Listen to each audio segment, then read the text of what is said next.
Welcome to Creative in Tech, a podcast show powered by ReadSpeaker.AI. I'm your host, Carrie Roberts, and I'm the brand evangelist for North America at ReadSpeaker. And this show is all about highlighting the various brands, people, and organizations that are creatively using one of the fastest growing spaces in technology, artificial intelligence, including things like conversational AI and more. And this is part of our thought leadership series on the show. And I am so thrilled. I always get to have so many wonderful guests on. I have with me today Danilo McGarry. He has been ranked as one of the top 10 people in AI and automation in the world. He has also worked for companies like Motorola, JPMorgan Chase, Citibank, UnitedHealth Group, and is currently the global head of automation and AI at Domus. Welcome. I'm so excited to have you here, Danilo. Thank you, Carrie. It's my pleasure as well. I'm looking forward to a really interesting conversation. Yes. And before we get into that, I want to just learn a little bit more about you. And I know that you grew up in kind of a poor part of Brazil, but you went to a school, and at this young age, you won two awards as a student. Do you remember what they were? Wow, you do your research journalism really seriously.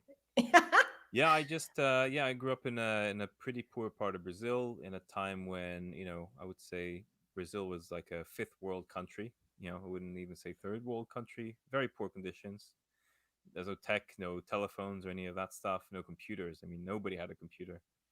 Um, but I had a fantastic mom. She worked incredibly hard, incredibly intelligent person. She's like the person I look up to, and we managed to somehow get out of Brazil and go to the UK, where I did manage to go to study at a good school through scholarship. And just I realized it was an opportunity our family didn't have before, and then I just grabbed it with both hands and just did my best. Yeah, and I was reading that in I guess it was high school, I assume, that you were given the business student of the year and the geography student of the year, which is kind of foreshadowing because you are a global head of AI and automation. So I think it's interesting, what started then and where you're at now. And I'm curious for you, what is it about AI that fascinates you in general as a person? To be honest, I think I was fascinated like everybody else, by just seeing, Hollywood movies and, eventually seeing these kind of gimmick robots walking around and doing stuff. But when I started learning a little bit about history, a little bit about business, when I started learning about Rockefeller and Ford, Motor Company, how they turned, their business to a very good conveyor belt situation, started having robotics in place, very early on. That kind of made me click. I'm very entrepreneurial by nature.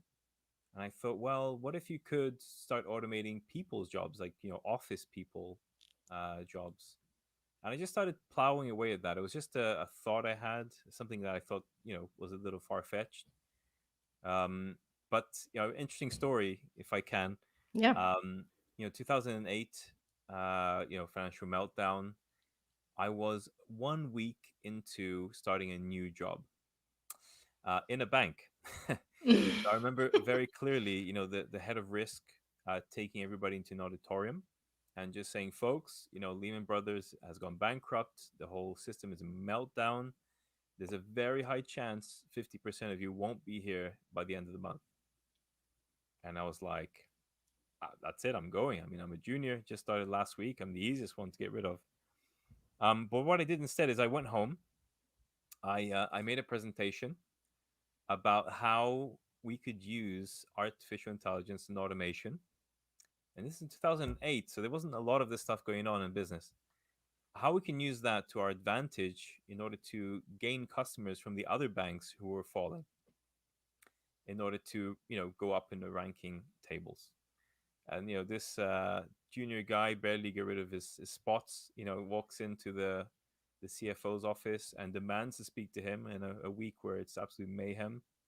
Obviously, he says no a couple of times, but I managed to catch him and I managed to explain to him how we can do this. And I think what I was saying was complete gibberish. It was nonsense because I clearly wasn't an expert in the field. But the concept behind it, I think, was very interesting. I think he saw as well there was an opportunity there. I may have said complete nonsense to him, but the idea behind it was interesting, and that's what got me promoted. To be very honest, he gave me an opportunity. He said, "You know what? we can put that into practice.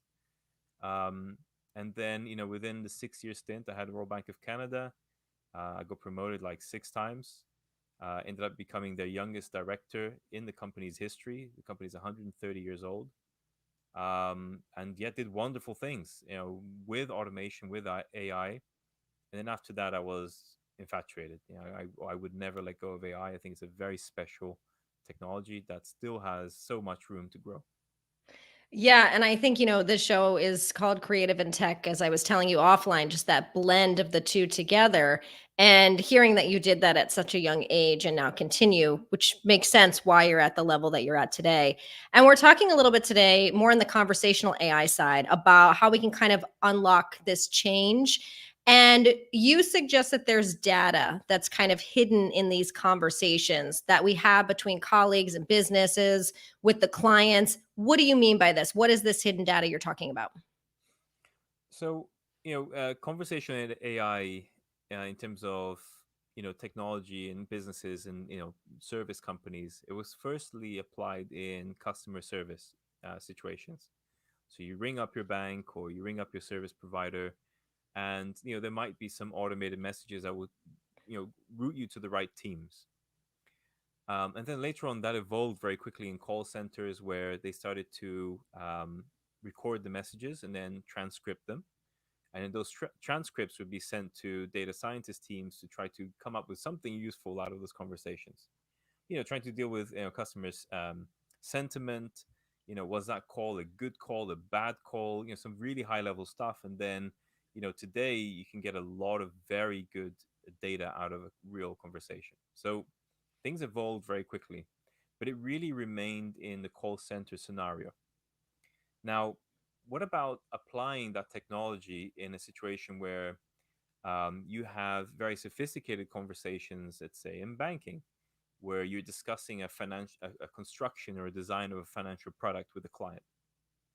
And as that conversation goes on, the client will probably reveal quite a lot of information about themselves, about the fact that they tried a certain trade before, the fact that they don't like certain options in a financial structure because they have been burned before, and so on and so forth.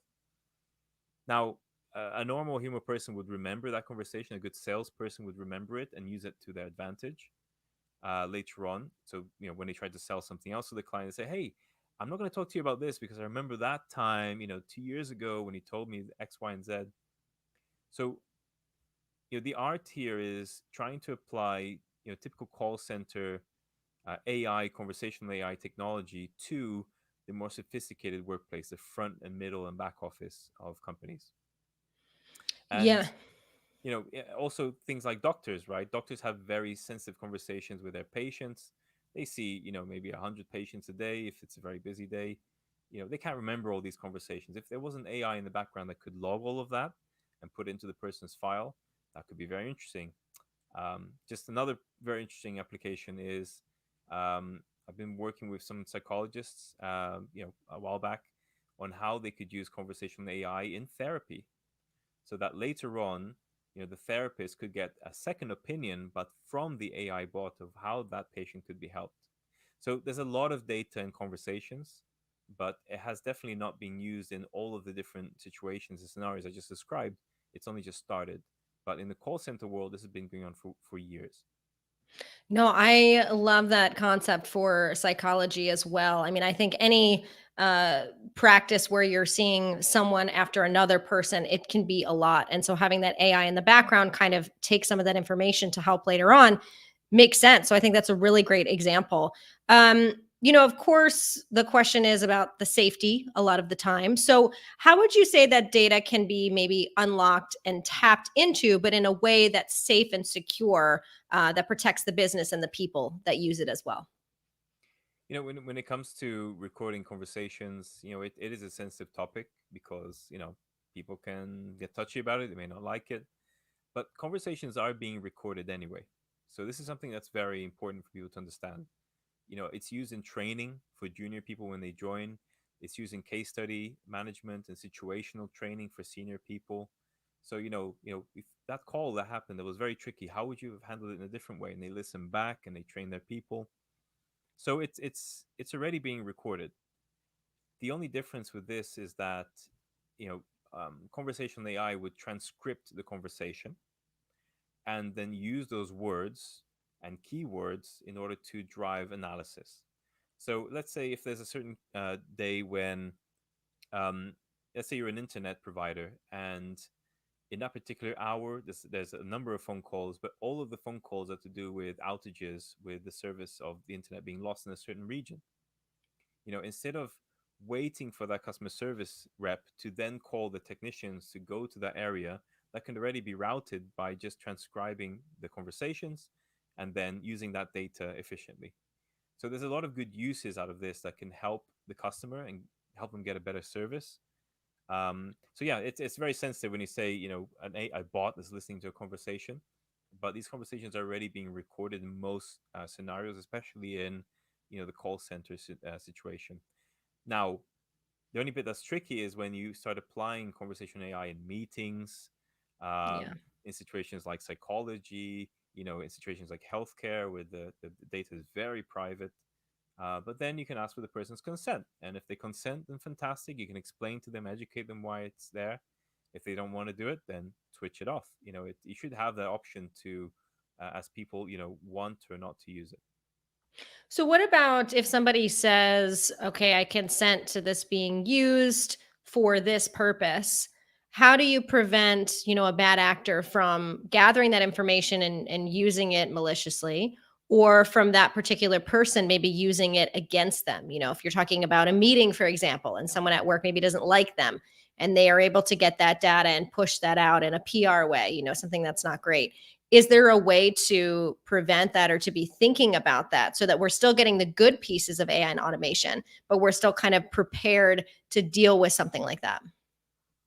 I think this is why a lot of companies are developing a lot of time and attention to setting up ethical AI boards, to setting up teams that are writing guidelines on the use of AI. Lawyers, a lot of lawyers and companies are getting involved in this. I think it's totally fine as long as people are given the option. If somebody wants to read the guidelines of how that conversation is going to be used, they should be fine to read it. It should be available to them. It should be well structured. So, like, something that I say to a lot of companies is, it's fine to want to use AI, but you have to understand all of the legal and ethical obligations that you have in using something powerful as AI. So, things like, for instance, is that conversation going to stay safe? You got to make sure that you have the right cybersecurity certification and measures in place.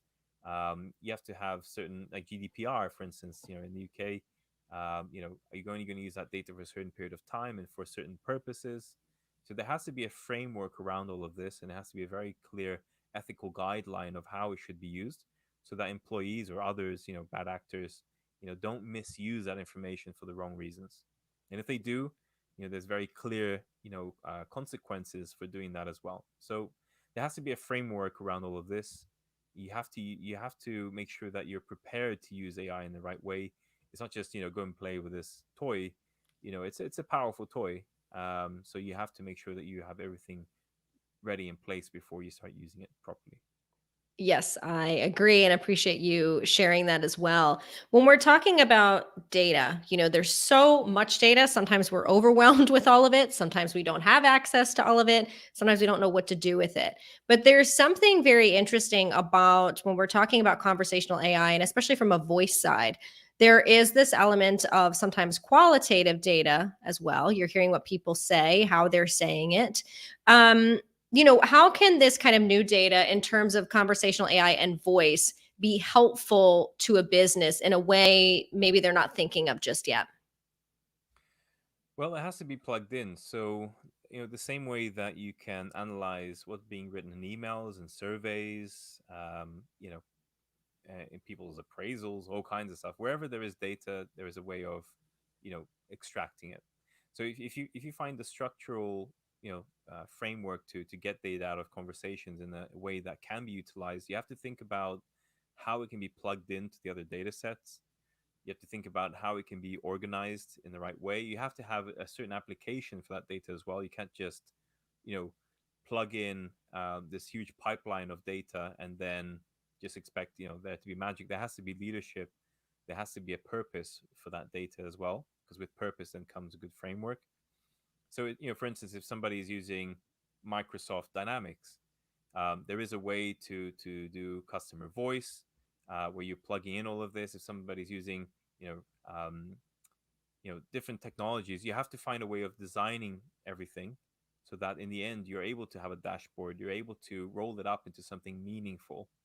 So it's just about design. You got to look at your overall landscape of data, what is currently being used and how. So if you're going to plug an additional data source, how can you not only plug it in so that you can come up with something meaningful out of it, but how can you crossbreed that data with something else? So for instance, if a client calls in and says, "Look, I've emailed you 4 times, you're not answering," by using voice recognition or asking the client to log in when they make a phone call, you can already assign that case and attach it to the email case that was previously sent by the client. So when that goes to a manager, for instance, for escalation, they get everything at the same time. So that's what I mean about trying to, design it in a way that it's going to have a purpose. It's going to have, it's still going to remain something that's pragmatic. It's going to be useful for the company. You have to look carefully at the design. There's no right or wrong answer to this.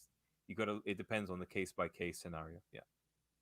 Yeah, and in terms of voice, for us at ReadSpeaker AI, we do text to speech and custom voices, synthetic voice. What would you say in terms of data, you know, changing against some of those qualitative features? How does that kind of fit into having data that's maybe a little bit better or different? Do we have ways to kind of see how a different voice or a tone of voice or how someone is talking or an AI is talking, how that affects the experience that someone is having? Is there any way to kind of look at that data and calculate that? 100% there is. You see, conversation by written form, emails. It's very informative, of course, because there's usually there are instructions. There are, you can check what the intent of the email is. But just like if a human can misinterpret an email, imagine a robot. So conversation just adds. If you think of email as being a black and white picture, and conversational data being all the colors that goes around it, that's a good way of putting it together in an analogy. So it's great. You can get a lot out of emails, but on the conversation side, like you said, you can get the tone of the voice. You can capture if it's a male or female, sometimes even where the person is from as well. So I've seen some very intelligent conversational algorithms where the sentiment, if somebody is shouting a little louder than normal, if it manages to pick up that that person comes from a certain country or a certain region, it's normal to talk. So, for instance, Italians, let's say, Italians are loud, they move their hands. That's a typical, stereotypical Italian, if you can. So, the algorithm, if it picks up that person's Italian, it won't pick up that they're angry because they're shouting or they're talking a little louder. So, there are some very intelligent conversational AI algorithms out there, which you can get a lot out of. The other thing is also, in an email, sometimes you can fake your mood. It's a little harder to do that in voice. You can still fake and pretend you're super happy when you're not, but it's a little harder to do that than on email. You can just be super professional in email. You have no idea how the person is feeling at that time, but in a conversation, it's a lot harder to hide that. So there's a lot of hidden things in conversations that you don't get out of emails or other typical communication forms. Um, and also, if you have the right data science team, you can also listen in to what's not being said as well. So that's another side of conversational AI, which is picking up today. It's picking up what's not being said, which is a little strange at first. But for instance, in an email, because it's quite structural, it's usually instruction based. It's not really a conversation. But when you're having a conversation and you're talking about various topics, it's easier to pick up what's not being said. So there's a lot around that as well. There's a lot of interesting IP that's coming out in that space as well. So it's like one step beyond, what's a lot of people just realize as being transcripts of conversations and that's it. But there's a lot of algorithms. There's a lot of clever, mastery that goes in terms of the psychology of conversations, and making sure that's embedded into algorithms as well. That's interesting. And I think, there's always a lot of fear sometimes around this, but obviously the idea, again, you're talking about ethics earlier, is that it should be something where you're trying to create a better experience for your customers or potential customers, which in turn will improve the business and create more ROI. But that's the primary use and the reason for this. And now we can, like you said, get closer to it with understanding conversation, which is different than how we're writing, correct? Yes, yes, yeah, absolutely. Yeah, It's just I think that analogy of the black and white picture and then putting the I like colors it. in it says it all, because yeah, you can get so much more out of a conversation. And also, it's just the peripheral stuff as well. So let's say somebody calls in because they have a problem. The Hmm. problem might get fixed, but while the system is loading, while certain things are happening, there's a lot of small talk that you can have as well. So there's a lot of interesting information you can get, which is the peripheral stuff. So not directly about that problem, but everything around it, or around about their client. So let's say that your client is frustrated that they don't have internet because it's one of their kids' birthdays coming up, and they want to have a some sort of gaming party. Something I made up now. The, if that conversation was being analyzed properly, you could very easily, let's say, give them a promotion, for upgrading their internet, for a month, or give it to them for free, because that child will need it for their gaming party. So there's a lot of cool stuff that you can do. It's the interesting bit is really the peripheral stuff around the conversations as things are happening. Yes. No, I love how you're saying that. You were talking a little bit too to me about how there are companies that are using us today, but maybe not to its fullest potential. Can you share maybe companies that you've seen, if possible, that are using this, and then maybe some examples of ways that companies could be using this even more, all the stuff we're talking about? I mean, to be honest with you, it's actually quite disappointing when you look around most companies, even blue chip market leading companies. They're really not using this at its full potential. They're not using their imagination. I think there's a lot of lack of education of what this technology can do. As soon as you talk about a chatbot, for instance, people immediately have a negative feeling. Oh, chatbots are annoying. They can never be useful. But again, it's because they just had the wrong experiences. So it's going to take a bit of time before education really picks up, and before the leaders of today or tomorrow are clued up about technology. Because I think every leader, no matter what you do, if you're head of procurement, if you're head of HR, finance, it's no excuse anymore. You need to be very tech savvy. Um, so I think it's just a question of time. It will start getting used. So the typical thing that tends to happen is, let's say financial services or even healthcare companies, it's always the call centers that get this cool stuff. Again, it's kind of restricted even at the call center level. Again, because some people running those programs, they're not comfortable with going outside the box and doing different things. Um, but that's the restriction that I always see, is just call centers have this stuff and that's it. Um, how companies could use it, I mean, we've touched on it a Hmm. few examples here. But just generally learning more about your client and being able to connect the dots between written form communications and conversations in order to give a holistic view on the problem that client is having, or to build a more complete profile of what that customer likes or doesn't like. So for instance, if I had let's say Salesforce or SAP, I'm collecting information about a client. Salespeople have meetings with that client. They put in their meeting minutes, and there's some emails. So let's say I'm clever. I managed to plug in sentiment analysis out of emails.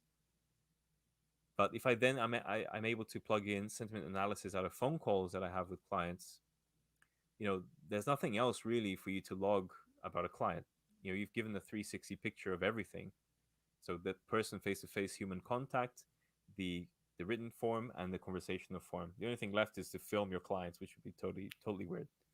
Um, and if you manage to put that in a way where it doesn't come out with gibberish at the end, but it comes out with very informative insights about that client, so you can deliver a better experience for him or her, into your Salesforce or SAP or whatever CRM system you're using.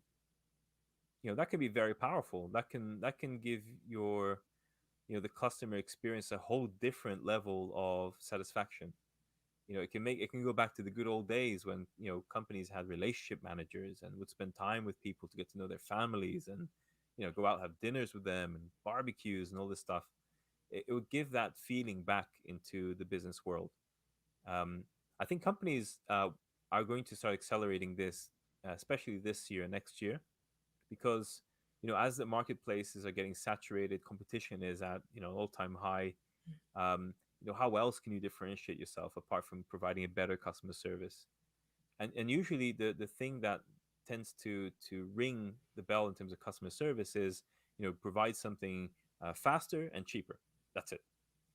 But the actual experience of providing something is becoming a lot more important, because the generations which are coming today into power who have money are millennials and Generation Y, I think. So many generations. And the things that they care about is they don't have any brand loyalty, really. They want things fast and they want it cheap. But the new generations which are coming up, after them, they care about the actual experience. So, I was interesting enough. I was listening to a podcast the other day about the different generations which exist in work today and why do they leave companies. The newest generation that came in, millennials, Generation Y, they're not looking only for money and to provide for their families, because in relatively developed countries, their families already have what they need. They have the basics, right? Food, water, safety, all of Maslow's hierarchy Hmm. needs. They're looking for an experience. They're looking to come in and do something meaningful, change the world, or make the community better. So they're not going to get that if they don't have a good experience. So it's the same thing. The same way that they're looking for jobs, they're also looking for services. So that's why there's a lot of trends coming up in the green revolution. Being more environmentally friendly, eating vegan, and all of this stuff. Is because people are more conscious about their surroundings. They want to have a positive impact. They want to have a good experience. They want to feel like they're doing something good. So that goes into client service. That goes into how people pick their jobs, where they choose to live. It's just a different mode thinking because of the generations which are coming up into power now. Yeah, I agree. And especially with the pandemic, I think that kind of pushed it even further. People asking, how can I have a better experience in the life that I do have and the things I do have access to? So, yes, I agree. And it's interesting you talking about AI can help with that. It doesn't necessarily take away, it can actually bring us back to that older school version of really having relationships with matters no matter what. So, it's facilitating and making that easier. It's not necessarily replacing it, but like you said, you don't have to take all of these notes. There's a lot of stuff that can be on the back end that can help. So I appreciate that. You are such a wealth of information. I know you put out various blogs and videos. You speak all the time as well. If people want to learn more about anything we spoke about, they want to connect, where is the best place to do that? Obviously, I'm not the only source of truth or of education in this space. I'm just one of many people. I think it's good to look at the market leaders. People who get awards in this space is because they're trying to push the boundaries. So, if you just do a bit of searching around Google and LinkedIn, you can find plenty of those. I try to do my bit in terms of education. So I do have a website, www.danilomcgarry.com, where there's links to my YouTube channel, there's links to all the podcasts and articles that I write. And then, I'm also very open and free to talk to on LinkedIn as well.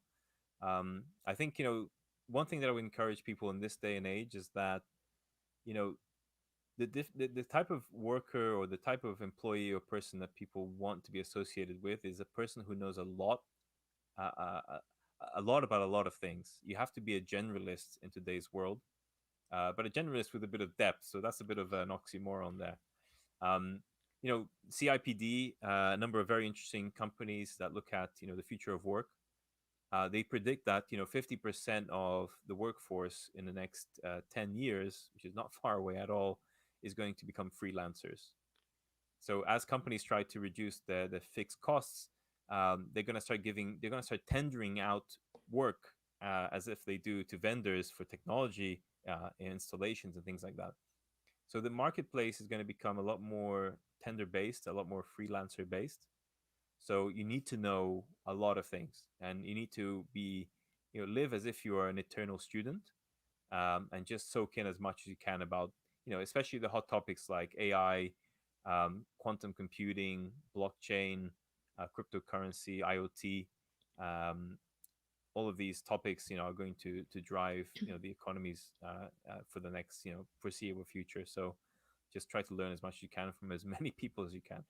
Yes, no, I appreciate it. I thank you so much for sharing your insight with us today. And I look forward to hearing more and learning more from you in the future. Thank you very much. It's been a pleasure. And if you are watching and listening, don't forget to subscribe to our ReadSpeaker.AI YouTube channel to see all of our videos, as well as our creative and tech audio podcasts wherever you listen to podcasts.